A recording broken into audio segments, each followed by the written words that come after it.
Welcome to Life's Hidden Curriculum, a podcast designed for Philadelphia teens and young adults that helps connect them to resources and information needed for adulthood. My name is Quan King, and I'm your host and curator of this content intended to get you the info and understanding necessary to make informed and smart decisions. You can find even more information on the website, lifeshiddencurriculum.com. And now, today's episode.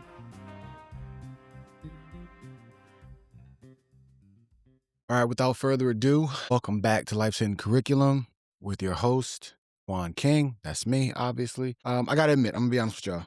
I've had some long and deep consideration about how to move this podcast forward. So if you recall, when you guys first tuned in, you heard a lot of me, you heard a lot of other people that I've interviewed, just having conversations about mentoring and about, the little things that are going to be helpful and impactful for you all as you continue to grow, develop, learn, and try to figure out your place in this world. And again, this podcast being for teens and young adults, I really always wanted to cater it towards the advice, the mentorship, the little things that we as adults have come to understand that would have been far more beneficial to us had we learned it, a long, long time ago, whether that's stuff related to credit, how mortgages work, how voting works, how politics work, going to college and whether or not that was a smart investment, falling in love, having kids, starting families, getting married, all of that stuff, right? So the goal of this podcast is still to do that without a shadow of a doubt. But I would be lying if I continued to do this podcast in a manner that ignored the current state of affairs. Now, what I want to make clear is that I don't want this podcast to be another current event podcast, which kind of simulates news, but from like my perspective, because one, there's a lot of that out there. Two, I'm not a journalist. And three, I think that there is something to be said about being able to be objective and to be rooted in facts. And I think that despite the fact that we've had this current iteration of news having picked one side or the other and, slanting information and giving you a certain perspective at the expense of the other, I don't want to be part of that. I think that doesn't really serve you all as you all are trying to figure out the world, to give you a perspective that is solely coming from one side or the other. And because I can't really in full confidence give you both perspectives and do those justice, my position is to kind of stay out of it as much as possible. But with that being said, what's happening right now in our country, in this nation, and globally is having a direct impact on your ability to make decisions and figure out how you move forward, who you are, et cetera, et cetera. So what I want to start doing is piecing some of that information in there without coming across as too biased, without coming across as picking a side, but also with the understanding that there is a lot of information you guys need to really know and understand. There's a lot of stuff that I think has that is confusing and that is challenging to understand if you don't have the proper framework in place. Now, I can't guarantee I'm going to give you the perfect framework. I can't guarantee I'm going to give you everything you need to know. But what I hope to do is at least peel back a couple layers of this onion, or, give you a better peek back behind the curtain so that you can start to ask better questions. You can start to look in a different direction and have a greater understanding so that you can make better decisions for yourself. So with that being said, I've thought of a lot of different things, a lot of different angles I can take. I do want to just take a moment though and appreciate the different directions I've tried to go in the past, right? So if you guys have been listening, you've heard, the stuff that I've done with AI, and it's tough, right? I think that there's value in what I was able to create. And I'll be honest with you, I used Gemini. I was very impressed with the fact that I was creating these really in-depth kind of research reports and studies. And then one of the capabilities that it had was to be able to narrate some of that information in like a breakdown. And what it created was these two individuals kind of talking almost as if it were its own podcast, or it was its own like news segment, if you will. And it referred to the report that it generated, but it presented the information in a very engaging and informative way that also wasn't too costly in terms of time. So I actually like that format, but I'd be lying if I said that I didn't feel like I'm just creating AI slop, right? Because we also know that AI can be very, very manipulated, and it can give you information that it believes that you want to hear. And so with that, what I'm saying is that I tried my best to make sure that the information I gave you was objective, right? I didn't give you topics that came from one specific lens or another. I gave you just information, how this has impacted this, whether it's, we're talking about drugs, whether we're talking about, your success rate if you go to college or not, or whether we're talking about hip hop and the impact that that's made, whether we're talking about what your school system looks like, et cetera, right? So all of those things are valid and valuable, but at the same time, there is something to be said about being able to give you an authentic perspective coming from a real person and not the facade of somebody else trying to give you knowledge. So I'll still kind of throw some of that stuff in there. I have some really great interviews that I have lined up. One of which, I have a great conversation with my wife, who is a mental health professional. And we'll talk more about kind of that perspective and some of the conversations that we get into, because we just sit around the house a lot of times and kind of have our own kind of internal reactions to what's happening in the world. And then we have conversations about it.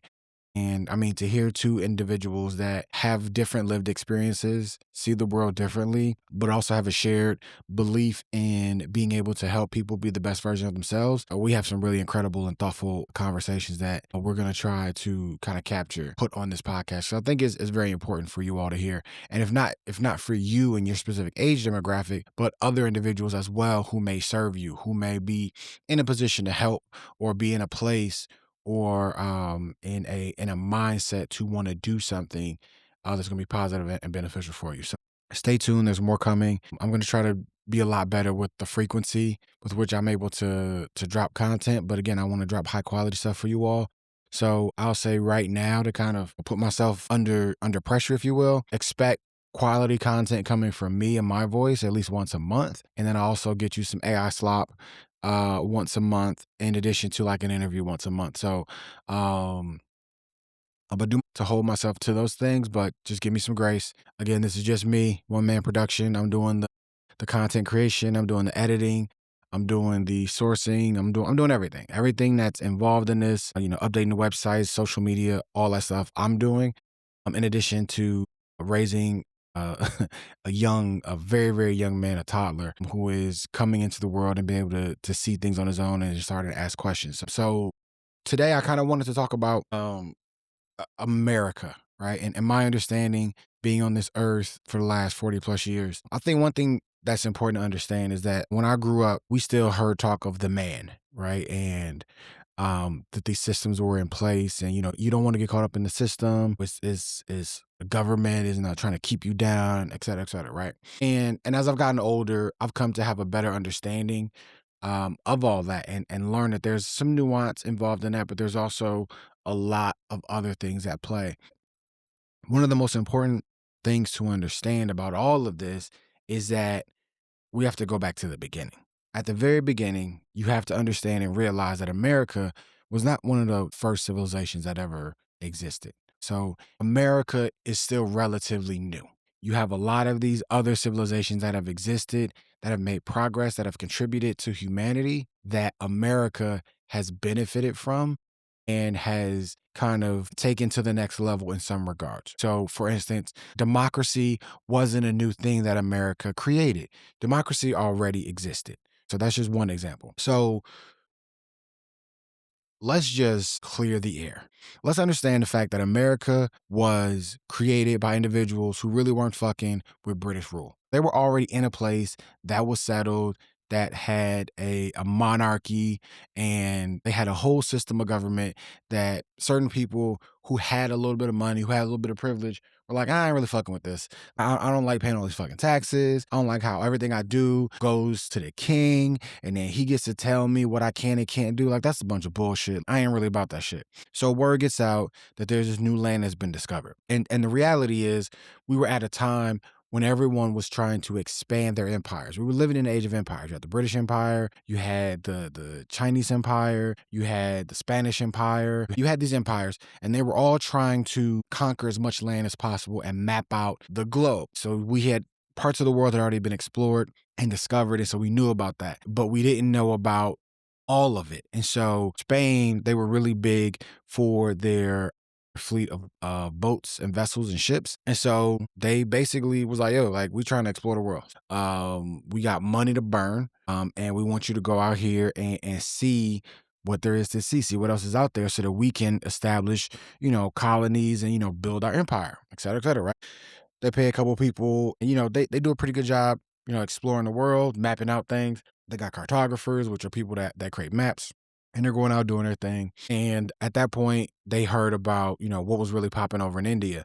India had a lot of resources, particularly in spices, and they're really open to trade. It was just a matter of, can you get there?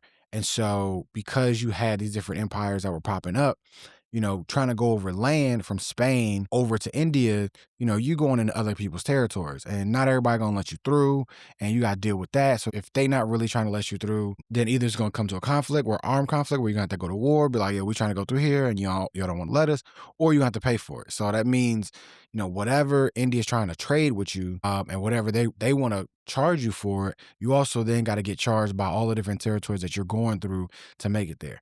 So Spain was like, we're going to figure something out. We know it's water around here. Let's just figure out if there's a way that we can, sail around and get to India. And so originally they had tried to go around Africa, and motherfuckers was like, this should take too long. It's too far.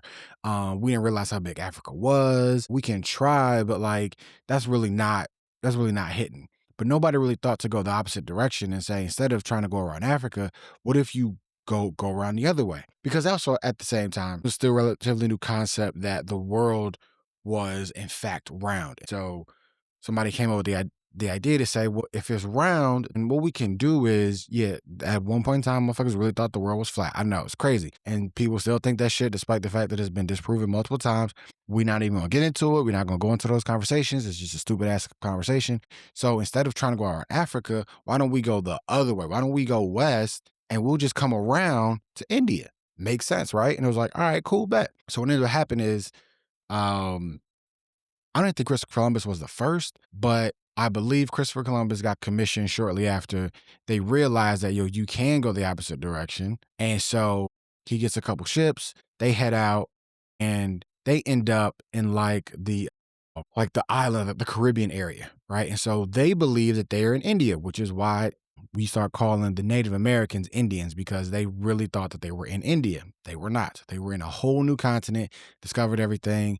And one of their cartographers by the name of Amerigo Vespucci, he actually was going around mapping everything out and did a pretty good job of mapping out these North and South continents, which he would later name after himself and call them America. So North America, South America. And so shortly after that, again, word got out. Shit. So naturally, Spain comes over, they start colonizing areas. That's why you get a lot of Spanish in that Central America area, the Caribbean, and in, again, Central America, so Mexico and parts of the northern part of South America, and then also other parts of South America as well. A lot of Spanish, come over and they start getting into that space. England hears about this. They start sending motherfuckers over. They start going into the northern part of America. So you get the original 13 colonies, et cetera, et cetera. But the colonies were made up, again, of people who had money, were educated enough, and had access. And at that time, again, we're talking about males, in particular, white males. So think of it like this. You had people with the means to be able to be like, fuck out of here, I'm going somewhere else. And they did. And they went over there and they set up these colonies. And they said, well, we're going to do this shit on our own.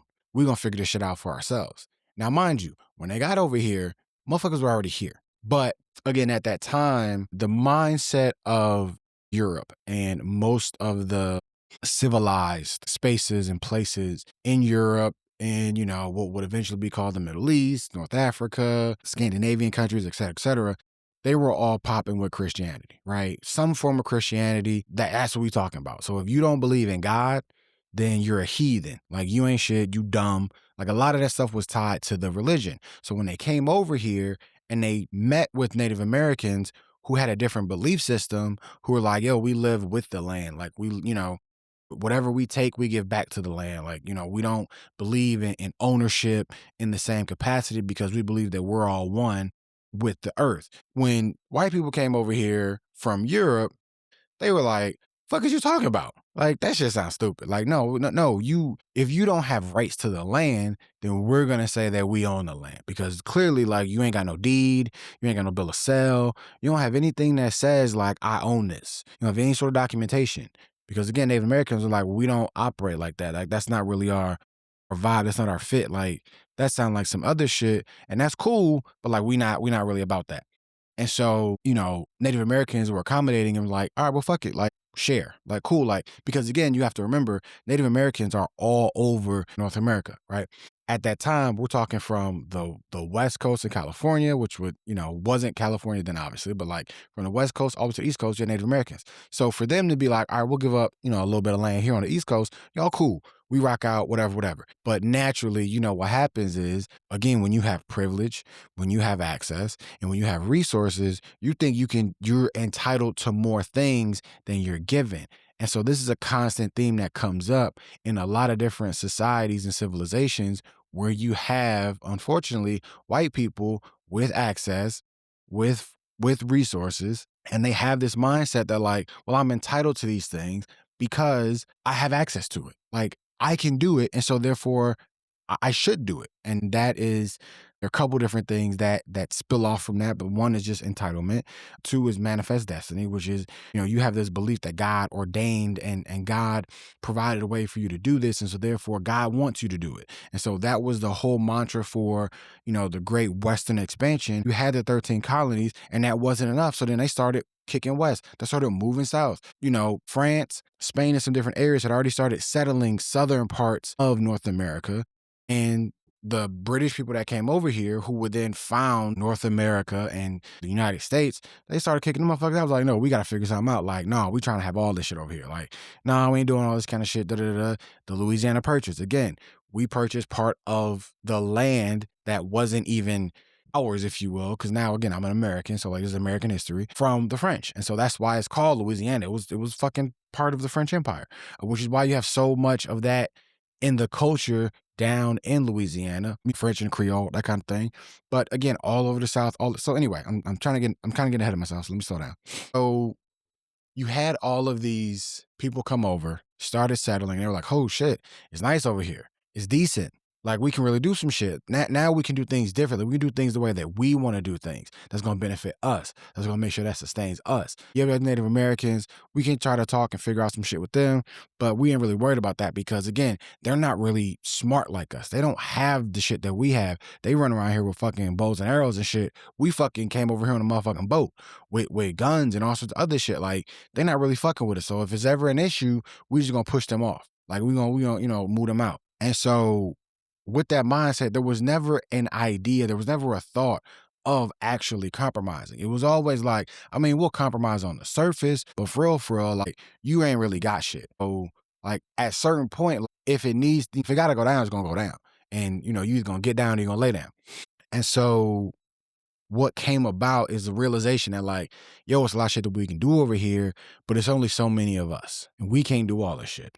I can't build all this kind of shit. I need help. And so what happened? He enslaved some of the Native Americans that they could. They enslaved some of their own that came over. Because again, if you weren't rich, if you didn't have the money, if you didn't have the resources, you weren't a quote unquote a nobleman, or if you weren't, a statesman, and motherfucker, you was working. You was toiling them fields, you was building shit, doing all the other shit. But then what happened is they heard word. It was like, yo, Africa got people. They got wars. It's a bunch of motherfuckers down there that's doing a lot of shit. Like, we could go over there and maybe strike up a little deal so we can get some people to come over here and work. And that's slave labor. Now, I want you to understand something. Slavery was happening all over the globe.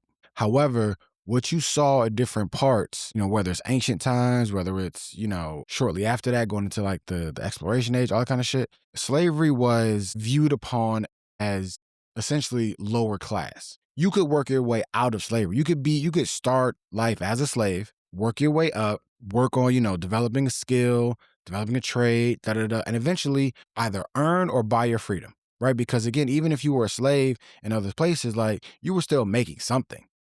So you could, you might have to work 20, 30 years, but after that, like, all right, bet, like I've saved up enough, I've purchased my freedom. Now I know how to be a blacksmith. So I'm gonna go out here and I'm gonna be a blacksmith and open up a little shop, have a little, have a little store where I'm working and doing my things. I'm selling my wares, I'm fixing shit, blah, blah, blah, blah, blah.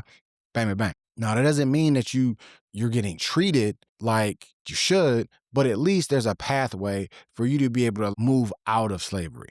Now, the difference is when they purchased slaves, let me correct myself. When they purchased people from Africa, and when I say they, I'm talking about the colonists from the Americas. They came over here with the intent that we needed people that could work, that could do the work that we needed done to help build a new nation. So they came over here, never with the intent to say, let's find people that's going to work with us. They came over with the intent to say, let's get things that can work for us. And so when they made the transaction to say, here, we'll give you guns, here, we'll give you gunpowder, here, we'll give you ammunition, and we'll give you things to keep fighting so that you can beat up on whoever the fuck you beating up on. In turn, give us your prisoners of war, give us your captives, give us some of your lowly ass people in your society that can work.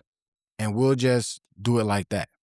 Because for the longest time, right, when I was younger, I used to think that the colonizers came over and like took people. Now, granted, some of that shit did happen, right? I'm not gonna sit here and say like, oh, well, they didn't just take people.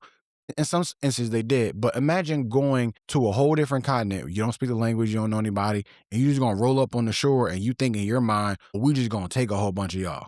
That's not how it happened, right? They were sold. There were African people who sold other African people to these white people who then board all these black people, boarded all these African people up in terribly just fucked up arrangements of people, of bodies in ships, as many as they could. They didn't feed them. They didn't properly clothe them. They didn't properly prepare them for a trip across the fucking Atlantic Ocean, which is very treacherous and dangerous. And again, we're not talking about in like cruise ships. We're talking about in like old wooden fucking ships, right? Like they hadn't developed the technology to be able to like use steam engines or, have metal ships that could like withstand, the waves, that kind of shit. So you're talking about old wooden ships. Now these are big ships, but they were still made out of fucking wood, rocking back and forth, creaking, that kind of stuff. And you had individuals who had maybe never even been on a boat before, who had never experienced being out to sea, and they were going to be out to sea for like days, because again, it wasn't a quick trip. We're talking about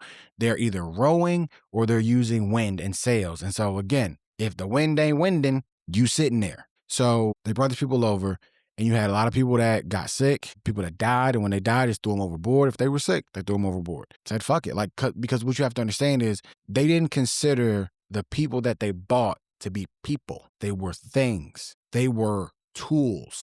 They were resources. And so if it didn't work anymore, all right, next time we go over there, we'll just get something else. And so by the time they made it over here to the Americas, they had made the conscientious decision to say, we got to give you new names. Because again, like whatever life that you used to have over there, you don't have that no more. You're not going back over there. Now you're over here. And while you're over here, you are property. You're a property of any individual that's going to pay for you to build whatever the fuck they ask you to build. So if you picking cotton, you picking cotton. If you picking tobacco, you picking tobacco. If you are cutting down trees, you cutting down trees. If you are building houses or roads, any of that kind of other shit, that's what you're doing. And you will be purchased to do that. Because again, we came over here with this idea of this the kind of nation that we want to live in. And we're going to build it. You're going to help us make our dream come true. There's no equity in this for you. Because again, we bought you. So this wasn't like an agreement between two civilized nations. No. We believe ourselves to be civilized. We went over to an uncivilized space. And in exchange for giving our dope ass technology, you gave us some motherfuckers that could work. And so what ended up happening was naturally, there was no respect. There was no dignity. There was no human decency. They already threw that shit out the window when you got on the boat, when we got on the boat. And so our names, we were forbidden from speaking our native language. We weren't allowed to read or become educated. None of that shit, bro. Like, no, because we were treated as hammers and nails and screws and screwdrivers and saws. It's all the fuck we were. And so we got split up. dispersed. We were essentially how they say like the draft is like a form of slavery. Yeah, that's what it looked like. They would put us up, they would measure us and say like, oh, he's got long arms, or he's got strong legs, or he's got a certain height, or whatever. He'll be good for this kind of work. And whoever was willing to pay, hey, I'll pay $2 for this. I'll pay $4 for this. I'll pay $6 for this. If you had a family, didn't matter. If you had a quote unquote charitable owner, then maybe they might buy your whole family. But if that was too much to worry about, nah, forget that. He got a wife, there's a woman with them and a kid. Nah, fuck that. Give me the kid though, because the kid, I can groom the kid up to be a better worker in the future. The woman, nah, I ain't trying to deal with all the extra stuff. But in other situations, they were like, yeah, cool, bring the woman. And you know what happened? They raped them. They had sex with the women. That's how you got light-skinned black people. Like, honestly, like, again, these are things that you know, but like, duh. But again, like, who wants to say that, I had sex with my hammer, right? So none of that shit I was out there like that. But anyway, I digress. So one thing to understand about the birth of America is that it was never really about race. It was always about class. Always about class. Because the individuals that helped start this country, the founding fathers, as they're always so talked about with such glowing rave reviews, these were white men who were relatively young, who were fluent and educated. These were the individuals that laid the framework and the building blocks for what is America today. And what they created was a nation that would ensure that individuals that look like them, and let me be more intentional, them and their people would be good. Because what you have to understand is when they set this up in the beginning, they already knew, look, we can't just have everybody voting. Everybody can't have a say because not everybody is as smart enough as we are. Like, we know what's good for this because we built this shit. This is our thing. Like, we know. But if we give this to fucking Bobby down the street, who only got here like 4 weeks ago, and he's, he got like a little situation when he popped up a little shop down here, but he don't fucking know. He don't know all the shit that we went through to get to this. So no, he don't get to have a say. Despite the fact that he might be white, he might be a male, he might be young, he might have some money, but in their minds, he wasn't educated. So therefore, he doesn't get to have a say in society. Because when they came to start making the rules and making all this kind of shit, the Constitution and the Bill of Rights, all that kind of shit, they weren't thinking about what we think of today. They were thinking about what they were thinking at that moment. And at that moment, it was like, yo, we got to protect this shit from other motherfuckers, right? Because I'll be damned if Great Britain gonna come over here and try to take this shit back. I'll be damned if the Spanish try to come over here or the French try to come over here and try to run shit. No, we got to protect this. And so what you had was a series of wars that helped to reinforce that. We fought against the Spanish. We fought against the Native Americans time and time again. So much so that we when we moved west, we just had a series of fights with different Native American tribes. And then we just pushed them west and then we pushed them north. And so now all you have are these reservations, these very small pockets of where indigenous people are. And that's all that they have is that little bit of land. They used to have from coast to coast because nobody was fucking with them because no one knew we were here. No one knew, nobody cared. So they was over here just chilling, living their best lives. Yeah, they had little spats between their tribes every now and then, just like everybody fucking does. But for the most part, they was like, yo, we chilling. Now, unfortunately, they never unified. Right? Because had the Native American tribes that were here unified and said like, no, this is ours, then you wouldn't have America as we know it today. You'd have probably something closer to like what Africa currently is and has been its entire time. We'll get into Africa a different day. But they never unified. And so it got fractured. It got fractured fast. Shit just spread. And then the frontier was explored. And so all they did was just push Native Americans, push. And then the fucked up part is, in a way to memorialize Native Americans, we named all the shit after them, which is really fucked up if you think about it. We've named like military things after them, whether it's the Apache helicopter or the Tomahawk cruise missile. Those are named after Native American things. All these rivers and shit that we have in the mountain ranges, a lot of them still have the Native American names because that's how America decided to pay tribute to the people that they fucked over in getting these spaces. But again, I digress. So it's always been about class. And I want to make that distinction very, very clear. So when you see what's happening now in our world, it was about class back when they started this country. And it's been about class ever since. And it's been about class now. And the unfortunate reality Hey, and let me just, I want to, before I even go into that, because what you should also understand is that once people find out about America, right, and America gained its independence, like, oh, we got this new nation, new shit's going on, land of opportunity, and all sorts of great things that you can do in terms of economics and like way to explore, and there's plenty of room for everybody. Because again, you're talking about Europe and all these other places where they had these big old cities, but they were cramped, they were crowded, that you couldn't grow anymore. You telling me it's a whole new place just across the ocean here, where it's every man for himself and you can go out here and do your thing? Shit. Waves of people from all over the globe started coming in. But you know what's crazy? Here's the crazy part. When they got here, again, when they came through Ellis Island, that's why New York City was such a big hub, because in terms of proximity coming over from Europe, that's damn near the closest spot. So everybody's coming in through New York City, coming in through Ellis Island. They're seeing the Statue of Liberty. They're like, oh, this is America. Again, it's a landmark to say, hey, this is where we are. They treated the Italians, Germans, the Jews, the Polish, the Dutch, all of them. If you weren't one of the founding fathers or one of their descendants, or like related to them back in Great Britain, bro, they were not fucking with you. They were treating you just like they treat black people. Because again, you weren't in on this. So the same way that they have black people in the ghettos, they did the same thing with the Italians, with the Jews. All of them, when they came here, right to the ghettos. Nah, bro. You think it's sweet? You gonna start at the lowest class. No, you gonna work your way up. And so what happened is, because you have people that were, with the term use now, they like to use now, is white adjacent, right? You have people that were white adjacent, they could pass in certain situations, right? They can get jobs a little bit easier because, oh, you look white. You look like white American white. But if you were black, if you were brown, nah. We could tell, bro. Nah, bro. Stop playing. Nah, that's not for you. And so again, even though, we had the Civil War, we abolished slavery, all that kind of shit, keep in mind, we had the Emancipation Proclamation, but certain parts of the country still didn't know that shit was a law for a long fucking time, which is why we have Juneteenth, because from the moment in which it was law that like, yep, we're not doing slavery no more, there's people in the South that were like, I don't know what you're talking about. I ain't fucking with that shit, bro. That's some other shit. Then again, we had, the whole situation. Again, I don't have to get into the Civil War and all that kind of shit, because again, people try to rewrite history and be like, oh, it wasn't really that bad. No, motherfucker, it was that bad. It was actually that bad.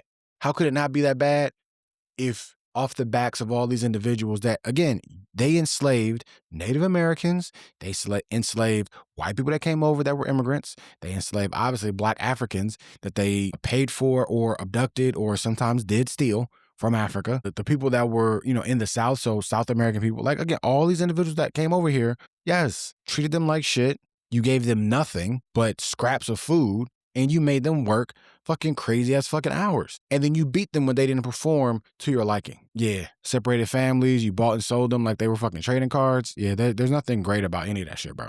And that's leaving out all the raping, that's leaving out all the, the mutilation, the experimentation that you did on African people, because in your mind, you had this belief that like, well, they were different. So they were like incapable of learning, and we had to figure out what the differences were. And so you made up all these myths and stereotypes, but that's the whole like mystique about black people was made up by white people. By white people who's trying to figure out, well, what makes us different, and trying to figure out, like, was it the brain size, was it the leg size, was it the size of their genitals, and they tried to put all these different qualifiers and check all these different boxes to say, like, well, this is different from this, and the reason it's different is because they're less than. They're more animalistic. They're more like savages, and so therefore, that's why it looks like this. Kind of give them some sort of justification as to why they felt superior in the first place, which again, that's where you get white supremacy. And so all these things have existed from the beginning, from the inception of the country. And it's only just like multiplied. It's only gotten more sophisticated. It's only gotten more nuanced, so much so that like it's still in the medical training. There are people today who are training to become doctors who have a belief and understanding, because they've been taught this, that black people, people of color, have a higher propensity for pain. So therefore, if I go to a doctor and say, ow, my back hurts, they're less likely to believe me, because in their minds, oh, but you have a higher tolerance for pain. So you're probably just being extra about it. You're fine. Let me just give you a placebo to prove it, or let me just give you like a low dose of medication. Mind you, I could have a slip disc. I've explained to you and I've told you everything that would point to, hey, this person needs proper treatment, but you don't believe me because you've been indoctrinated to believe that I have a higher tolerance for pain based off of some old bullshit that somebody said way back when they founded this country to establish a difference between African people and white people, and also why they shouldn't be entitled to the same rights. Because again, it was all based off class. All based off class. You don't speak our language, you're not as smart as us. You don't worship our God, you're not as civilized as us. You don't have the money that we have, well, clearly you're poor and stupid. So why should we respect you? Like you're not there. You're not like us. And so that's how people were treated. Again, if you came over here as an immigrant, if you were Italian and came over here, you didn't have anything. You're not like us. Sorry. You're not like us. But again, I don't want to digress too much because then I can start talking about the mafia and the mobs and how all of that shit kind of started and how that was all a means to like leverage and move themselves up and kind of push back. I'm going to get into all that. But what I will get into, because again, I think this is beneficial for you all listening, is that you have to understand that this is all about class. Everything that's happened since then has been class related, class influence. The mindset is how do we preserve power where the belief is power is supposed to be. It's supposed to sit within a certain class. Because keep in mind, when they first started this country, women weren't even included in this shit. Women couldn't vote. Women didn't have a say, didn't have a power, didn't have any autonomy.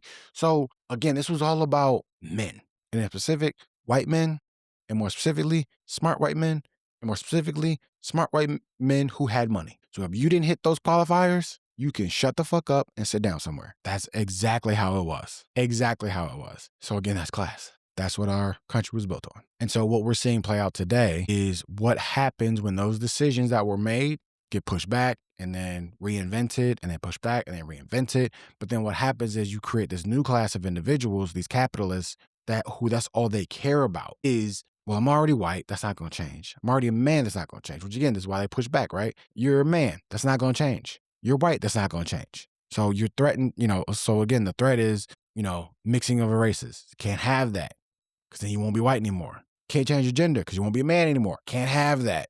See, these are all the culture wars. White, male, and then money, right? So how can I constantly reinforce myself and my status to put myself in a position to have money? Because it would be very easy if, okay, we're talking about land. All right, well then other people can buy land. Nah, we just can't let other people buy land. So we got to figure out how we can like manipulate this and fix this so it's not just about land. And even when people do get land, we got to figure out a way to take that land back.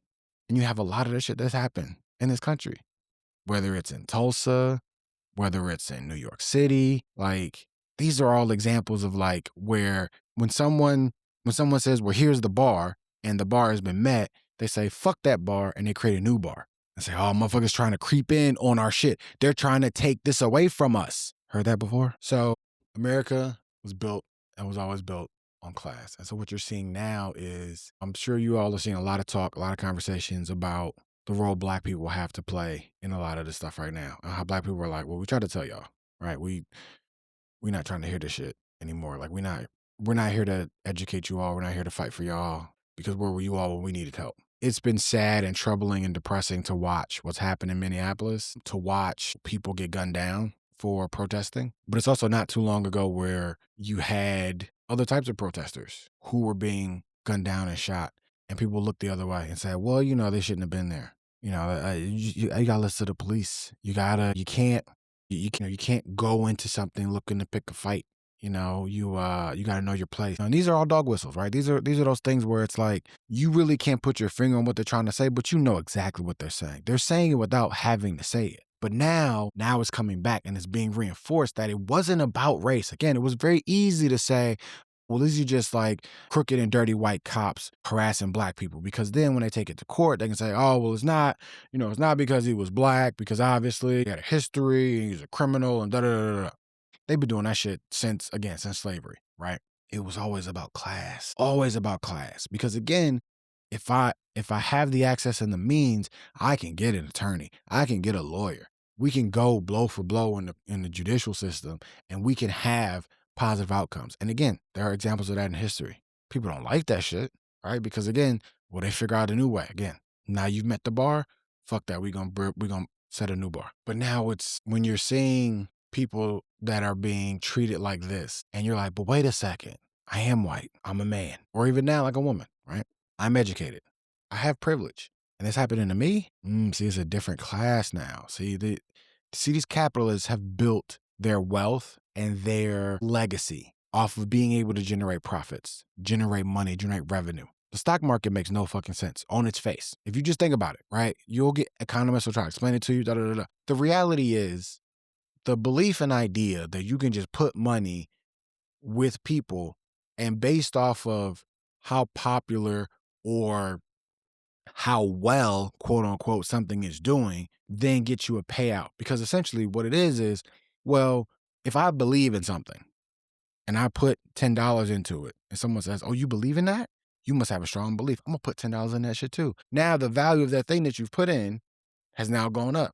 So now you get more people to believe in it, more and more and more and more, the value goes higher and higher, higher, higher, higher. So if I put in my $10 of belief when there was like $4 of belief in there, and now there's $1,000,000 of belief in there, I can now sell what my little share, again, I only put $10 in, I can sell my share for the value that is now 10 million because people are paying 10 million for each share now when I paid $10. So now I get to reap all that benefit. All that money, but bring me that.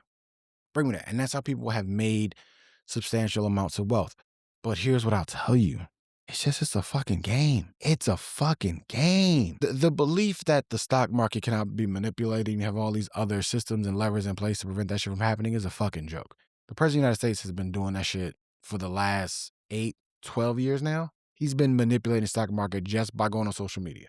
And yet, no one's done anything about it. You know why? Because people stand to make money off of that shit.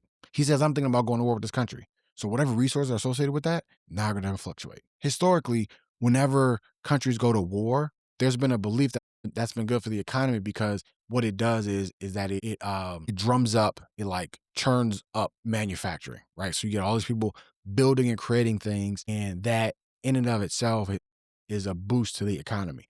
But the problem has been in this country and every other country, and we saw this tremendously during the pandemic, is that we've become more globalized. We've said, look, we're really good at this, but other places are better at that. So what we can do is you get really good at this, we'll do what we're really good at, and we'll just trade and outsource resources so that we can focus on what we're really good at and you can focus on what you're really good at. You could do it for cheaper because you have everything you need over there, and we have the money and the resources because we're profiting off what we do really well. And so instead of us trying to copy what you do, when we don't have all the shit that we need to do it, we'll let you do it. But what happens is during the pandemic, we realized, oh shit, if we're outsourcing all this other shit from China and now we need shit, we don't have the self-resiliency to be able to sustain ourselves on our own. And so that becomes a problem. Is it a problem? To a certain extent, yes. Is it a big problem? No, not really, because everybody is locked in on this shit. But again, I'm trying not to go too far into politics. I'm trying to remain as objective as possible. But again, it's been about class. And so what you're seeing here is the evolution of what's happened when you allow capitalism to kind of run amok. And it's very interesting to watch how quiet the capitalists are because they're still making money off of this. You look at Polymarket, people are making money off of whatever the fuck is happening right now. You're looking at, you can watch YouTube and an ad for Ethos will pop up. You know what Ethos is? Life insurance. You know why they're popping up right now? Because people don't have healthcare anymore. So if your loved one who maybe has a chronic condition, who doesn't have access to healthcare, if they're likely to die, why don't you take out this insurance policy on their life, which really doesn't cost you a lot, but when they die, you'll get a payout. Because again, that's the belief. Is let's just figure out more ways we can get money from people. Enough people go ahead and get these ethos accounts that make somebody money. It's sad, to say the least. Might even say diabolical. But that is what this country has been built off of. These are the people that started this country. They were about making money. They're about figuring out how to fucking do that. How can we make more money? I'm gonna stay white. I'm gonna stay a man. I'm gonna stay wealthy. I'm gonna figure that shit the fuck out. Oh, and then the religious part, right? Gotta stay Christian. Now, the irony is that you can look around and see a lot of American society ain't got shit to do with Christianity. Despite the fact that how much we like to say that. We put it in our money, we put it in our national anthem, we do all that kind of shit. We say all that. Shit ain't really true. It's not really true at all. And I could do a whole nother different deep dive on Christianity in and of itself and how kind of weird it is. But that's not really, again, the point of this podcast. What I will say is understanding Christianity really requires you to really understand and know more about the Bible. You just understand that it was created by a bunch of different individuals who said that God spoke to them. He said, write this down. This is going to be important. And then somebody got all those books together that people wrote that they said God had told them, right? So there's stories of Jesus, there's story of miracles that God performed, New Testament, Old Testament, all that kind of stuff, right? Put it all together.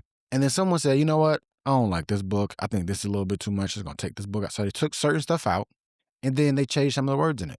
Because if they said, well, we want to make this available to everybody because we want to spread this. This is the good word. So we want to spread this. We got to put it in English. And so when they translated it, because again, these were in different languages, because different people all over the world were being spoken to by God around the same time, whether they came in contact with Jesus or they came in contact with a miracle, or they came in contact with something that was related to the scripture, different languages, different interpretations, all put together by the famous King James, as we all know now, right? But he went through and said, I don't like this word. Let me change this. I don't know what this means. Let's make up this definition instead. Blah, blah, blah. Put it in English, shipped it out. And now it's funny that around the same time, when they started having images of Jesus, he went from the biblical interpretation, which, again, if you read it, it's like, well, that's not the guy that you see, though. The guy that you see he got like pink cheeks. He got like, brown, wavy hair. Some of them even have blue eyes. But when he's described in the Bible in actual text, he don't look nothing like that. He got bronze skin. Suggestion that he has high levels of melanin in the skin. Hair like wool. You're seeing actual wool, it's not wavy. And again, when we talk about where the Garden of Eden is, if we're talking about that in the Bible, Tigris and Euphrates, what part of the continent is that in? And do any of the people in that continent, any of that people in that area look like the depictions that you've seen, right? So I only bring that up to say, right, we talked about the 4 pillars, right? We talked about white, male, educated. I'm sorry, it's more than 4 pillars. White, male, educated, with money, Christian, right? We talk about those pillars. The Christianity thing is a big one because, again, a lot of people are talking about that now as well. And that's almost kind of laughable, but very disappointing and disheartening as well. So I've said a lot. We're coming up on an hour. I wanted to kind of speak to that a little bit because it does create the framework for other things I want to talk about and get into. But I think you really have to understand that this country was always built off class. It wasn't about race. It's about class. Now, class influences race to some extent, but at the end of the day, there were white people that were slaves, Native Americans that were slaves. It was so bad that Native Americans even adopted the slave mentality just so they can maintain their own. You had Native American slave owners. Yes, look that shit up. It was crazy. You had black people that were enslaving other black people too because, again, it was a matter of how do I get into this class? How do I get accepted? You never are. You have to be one of those 5 things. So I appreciate you all listening. Look forward to more dope content. I'll y'all later. Peace. Thanks for listening to another episode on Life's Hidden Curriculum Podcast. Please don't forget to like and subscribe on YouTube as we're on the road to 10,000 subscribers. If you like this content and want to support, head over to the website, lifeshiddencurriculum.com, and click donate. Also, I'm always looking for guests to share their stories, especially if it can help the next generation. Hit me up using the contact link. Thanks again and stay tuned for more.